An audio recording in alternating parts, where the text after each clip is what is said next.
After years and years of blaming President Donald Trump's 2016 victory on Russia, even liberal media outlets are starting to admit that China is attempting to meddle in our elections to help Joe Biden. Come on, man! You're watching Tech Shark, bite-sized news for conservatives surfing the net. Facebook is now at war with Chinese influence on the US election on its platform. The New York Times, in its September 22 article, "Facebook Takes Down Fake Pages Created in China Aimed at Influencing US Election," informed its readers that US intelligence agencies stand by their assessment that China, finding Mr. Trump mercurial and unpredictable, favors his defeat. Facebook has noted that Chinese efforts may seem split to the untrained eye, but are united to cause chaos in America by sowing division.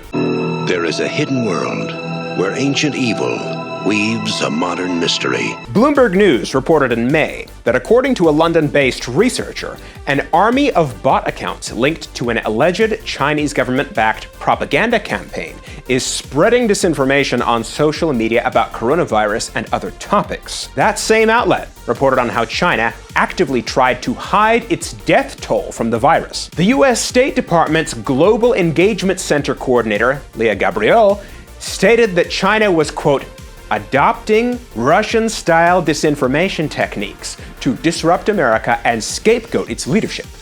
Of course, in a year where big tech companies have famously used censorship for the greater good of protecting people from COVID-19 misinformation, China seems to have been allowed to run rampant. More recently, Global Times, which has been labeled by Twitter as a China state-affiliated media, has been accused of issuing a direct threat against the Taiwanese president via Twitter.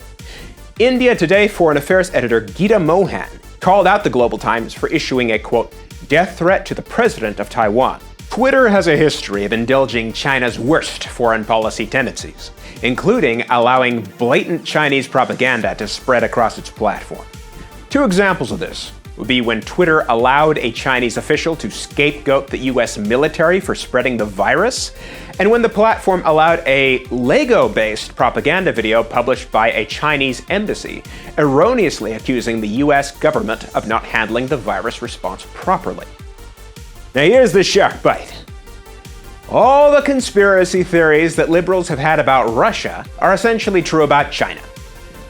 But because most of their talking heads have not condemned Chinese leadership in the same way, most liberals don't care. To explain how this works, okay, somewhere in the world, while this was being recorded, somebody died. It was tragic. You didn't care, because nobody told you to be sad about it. That's how the media works. They pick and choose which incidents fit the narrative they want to spread and boost them.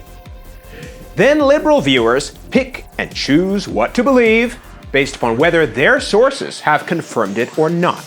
If an item does not appear in our records, it does not exist. You can show them video footage, legal papers, government documents, but until CNN or MSNBC or the Washington Post admits it, they don't believe.